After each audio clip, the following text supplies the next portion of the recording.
एक औरत जो जंगल में पेड़ के पीछे छुपी हुई है। चेहरे पर उसके साफ डर दिख रहा है कि तभी एक हाथ पीछे से आया और उस पेड़ को खरोचना शुरू कर दिया। ये एक बदबूदार और बड़ा ही भद्दा किस्म का भालू था जो इनकी जान के पीछे पड़ चुका है और उसी पेड़ के ऊपर उस औरत का बच्चा भी मौजूद है जो खुद की जान बचाने के लिए ऊपर चढ़ा हुआ है। लेकिन अब उसकी जान लगता है जाने वाली है क्योंकि ये हैवान ऊपर चढ़ना शुरू कर देता है। दूसरे पेड़ पर एक रेंजर भी था जो इतना ज्यादा डरा हुआ था कि वो इस भालू को गालियां देने लगता है, जो कि भालू ने सुन लिया और उसका हो गया ईगो हर्ट। फिर क्या था, उसने छलांग लगाया और सीधा पहुंचा उसी पेड़ पर और कहा कि मेरे को मोटा बोलेगा तू। और इतना कहती उसने उसके एक पैर को ही उखाड़ लिया और वहीं मरने के लिए छोड़ दिया। ये मंजर देखकर दोनों माँ बेटे दहल जाते हैं। अब एक दूसरी रेंजर भी वहां मौजूद थी जिसका एक बारी भी निशाना सही नहीं लगा, जिसके चक्कर में उसकी गोलियां खत्म हो गई। वो वहां से भागी सीधा स्टेशन की तरफ ताकि किसी को मदद के लिए बुला सके। लेकिन जब वो स्टेशन पहुंची तो वहां पहले से 2 लड़के मौजूद थे जो खुद ही घायल थे। रेंजर ने फौरन अपनी बंदूक में गोलियां भरना शुरू की। इतने में गेट पर कोई आ गया। ये वही तो नहीं है। सब खबरदार हो गए। डर सबको लगता है, गला सबका सूखता है। ये वही वाली हाल हो गई है। इन लड़कों में से एक ने गेट को खोला। सामने बैठा था वही भालू जिसे देखकर रेंजर ने गोली चलाई, पर इस बारी भी उसका निशाना चूक गया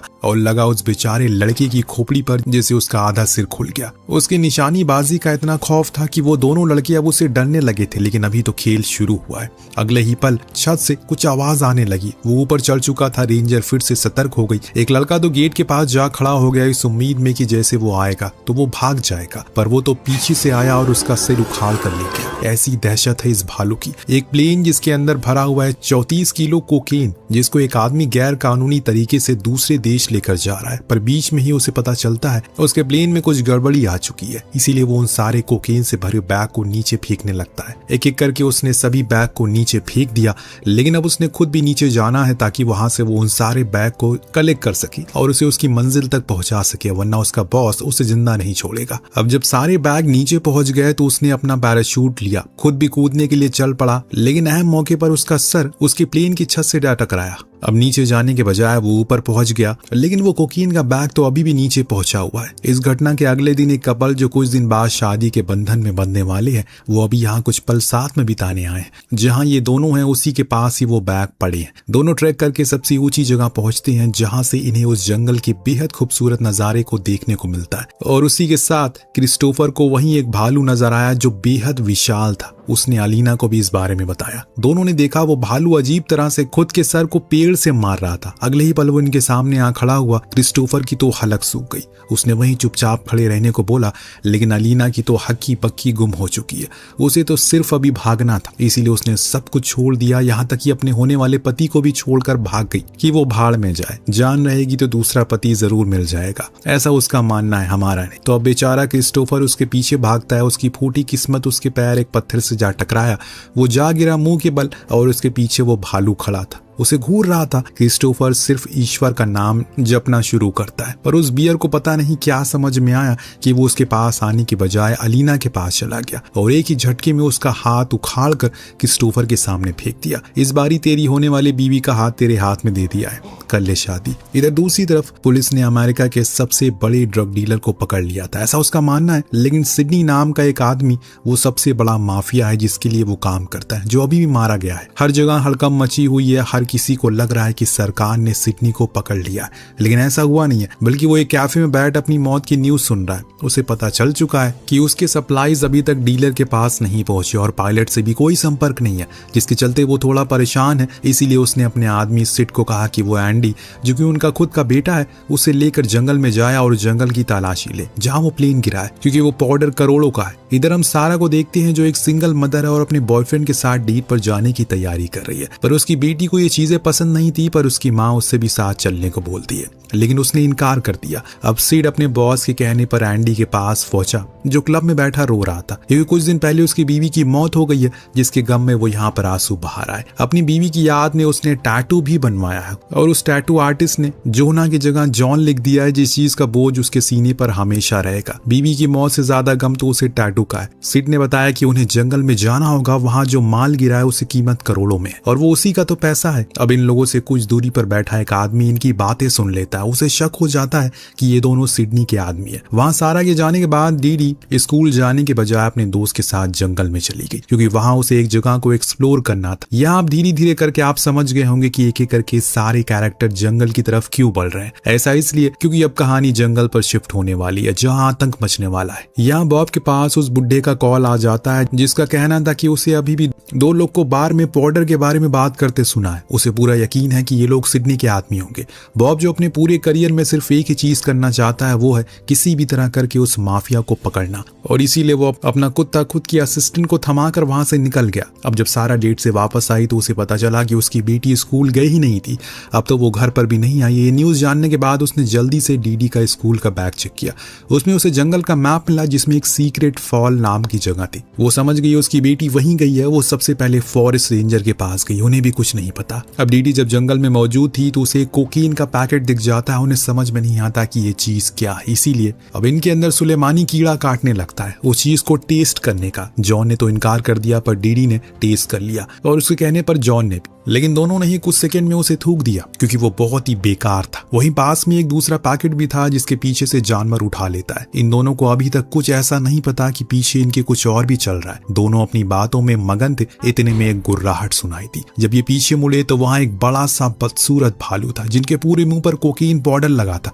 वो खड़ा था, इन्हें देखता है, और उसने इनके ऊपर कुछ पाउडर के छींटे फेंक दिए। दोनों चीखती हुए वहां से भागते हैं। सिड और एंडी दोनों ही अब जंगल की तरफ बढ़ रहे हैं, पर बीच में सैड सॉन्ग सुन वो एंडी दोबारा से रोने लगता है कि भाई का ट्रू लव था। सिड ने फौरन गाना बंद किया। अभी एक जगह पर रुकते हैं तो वहां पर सिड ने कुछ 16-17 साल के लड़के हमला कर देते हैं। उन्हें लगता है कि ये सिड एक भोंदू है, पर वो उनकी सही से धुनाई कर देता है। इस दौरान उनके पास से वही पैकेट मिलता है, जिन्हें खाने के बाद वो अपने आप को सलमान खान समझने लगते हैं। अब सिड ने तो एक को होश मिलाकर पूछा कि उन्हें क्या मिला है। पहले तो वो बताने से इनकार करते हैं, लेकिन बाद में पिटाई ना खानी पड़े इसीलिए वो उसे जगह पर ले जाकर राजी हो गए। इधर द बॉब द ऑफिसर भी निकल चुका है इन दोनों को पकड़ने के लिए। सारा जब वो जगह से आगे जाती है अपनी बेटी को ढूंढने के लिए, तो उसे बीच रास्ते में एक पत्थर पर खून दिखा। उसके दिल चूर चूर हो गया, कहीं उसकी बेटी भी उस भालू का शिकार तो नहीं हो गई। पर बाद में उसे पता चला कि ये खून नहीं बल्कि रेड पेंट है, जो उसकी बेटी ने निशान के तौर पर छोड़ा था, ताकि आने वाले इंसान को पता चल सके। इधर रेंजर के ऑफिस में एम्बुलेंस पहुंच चुकी है, पर वो गेट ही नहीं खोल पा रहे थे, क्योंकि पीछे तो लाश पड़ी थी। बेथ ने जैसे तैसे करके गेट को धक्का दिया और अंदर जाकर उनके होश उड़ गए।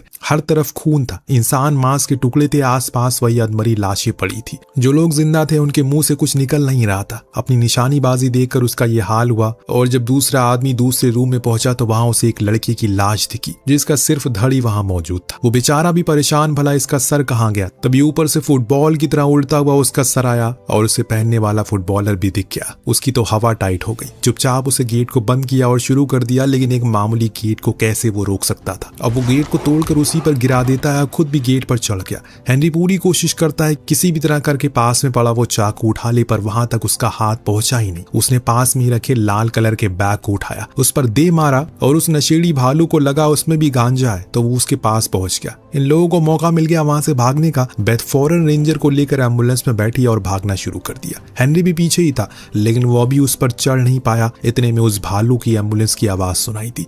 फिर क्या था, वो उसके पीछे ऐसे पड़ा जैसे स्टूडेंट के पीछे पुलिस वाले। पूरी रफ्तार से बेथ एम्बुलेंस को भगाती है, जिस चक्कर में वो ऊपर चढ़ ही नहीं पाता, लेकिन अंत में चढ़ गया। यहाँ एक बारी फिर से रेंजर की निशानीबाजी शुरू हुई। भालू इनके पीछे था, वो गोली पेड़ पर मार रही थी, जो देख हेनरी भी अपना सर पकड़ लेता है। क्या औरत है भाई ये, किसने इसको रेंजर बनाया है। वो भालू तो नशे में फरारी की तरह भाग रहा था। उसने इतनी लंबी छलांग मारी, सीधा एम्बुलेंस के अंदर आ पहुंचा। अंदर आते ही रेंजर स्ट्रेचर सहित एम्बुलेंस के बाहर आ गिरी। बस कई किलोमीटर तक घिसटती चली गई। एम्बुलेंस में अब 3 लोग थे, बेथ, हेनरी और वो नशेड़ी भालू, जो हेनरी को रेंजर हाथों से पकड़ लेता है। हेनरी बार बार बेथ से स्पीड तेज करने को बोलता है, जिससे वो कई बार बच भी गया, लेकिन वही स्पीड इन दोनों की जान ले लेती है, क्योंकि पीछे देखने के चक्कर में बेथ एम्बुलेंस को पेड़ से ठोक डालती है, जिससे वो सीधा बाहर गिरी। हेनरी गया भालू के मुंह में, और वो निशानेबाजी तो वहीं पड़ी रही स्ट्रेचर के साथ। दूसरे सीन में सिड, एंडी, वो लड़का तीनों ही जंगल में भटक रहे थे। अभी तक उस लड़के को वो जगह नहीं मिली जिसकी तलाश में वो यहाँ इन्हें लेकर आया था।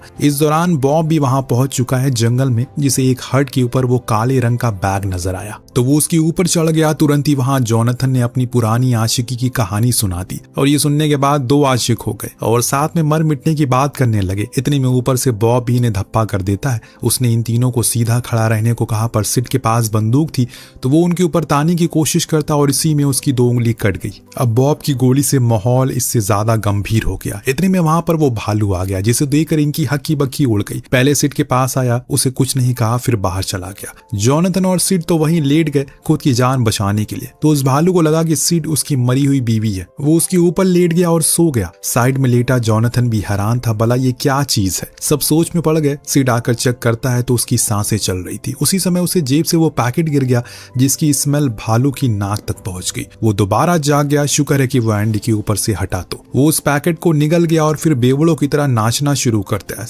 साथ में एंडी को भी नचवाने लगता है। उसकी तो जान हलक में थी, कहीं वो उसके सर को ही ना अलग करते, लेकिन वो तो उसके साथ नाचे ही जा रहा था। तब तक बॉब एक पैकेट को दूसरी दिशा में फेंकता है जिसे वो सोच चला गया और उसकी जान बच गई। अब वो इनसे कहता है कि यहाँ से चलो, पर सिड बिना कोकेन लिए नहीं जाएगा और इसीलिए उसने बॉब पर बंदूक तान दी। वो भी वहां कहाँ कम थी, उसने भी बंदूक तान दी, लेकिन तभी एक गोली चली पीछे से जो सीधा जा लगी बॉब को और वो गिर पड़ा।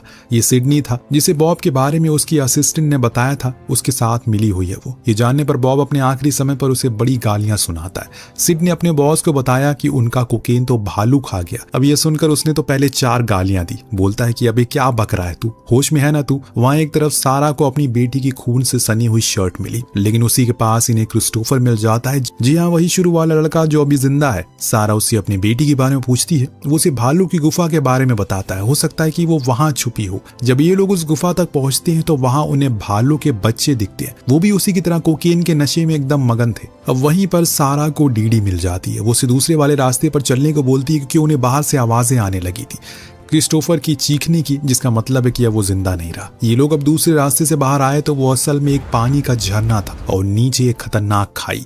उस पतले से रास्ते से ये सभी धीरे धीरे करके आगे बढ़ते हैं। दरअसल ये वो सीक्रेट फॉल था जिसके बारे में डीडी बात कर रही थी, पर उसे ये नहीं पता था कि यहाँ कुछ ऐसा भी होगा। खैर, अब ये सभी हौले हौले आगे बढ़ते हैं। इतने में वहां पर सिडनी और बाकी के लोग आ गए जिनके पास बंदूक थी। वो उन लोगों को देखकर हैरान थे कि ये यहाँ क्या कर रहे हैं। सिडनी को लगा कि वो उनका कोकेन चुराने आए हैं, पर सारा बोलती है कि वो नर्स है, भला वो ड्रग लेकर क्या करेगी। उसी जगह पर ऊपर एक पेड़ की टहनी पर एक बड़ा बैग लटका था जिसको वो उठा लेता है, पर तभी वहां भालू के छोटे छोटे बच्चे आ गए जो सिडनी के पैर को पकड़ लेते हैं। वो सिड को कहता है कि इन्हें शूट कर दो, पर वो ऐसा नहीं कर पाता क्योंकि वो बहुत ही छोटे थे। भला वो इन्हें कैसे मारेगा, लेकिन सिडनी के लिए सिर्फ वो कोकेन जरूरी था, कुछ भी नहीं। उनमें से वो एक को नीचे धक्का देता है। इतने में ऊपर से आ गई मौत की आवाज। उसकी माँ, उसके बच्चे को इन्होंने नीचे फेंक दिया। एक तो माँ की ममता, ऊपर से गांजे का नशा, डबल खतरनाक। अब सिडनी के तो पैर कांपने लग, किसी की भी हालत खराब हो सकती है। अब सारा और उसके साथ वाले तो झरने के नीचे कूद जाते हैं, पर सिडनी को अभी वो बैग चाहिए था जिसे लेने के लिए वो भालू पर कई बार शूट करता है।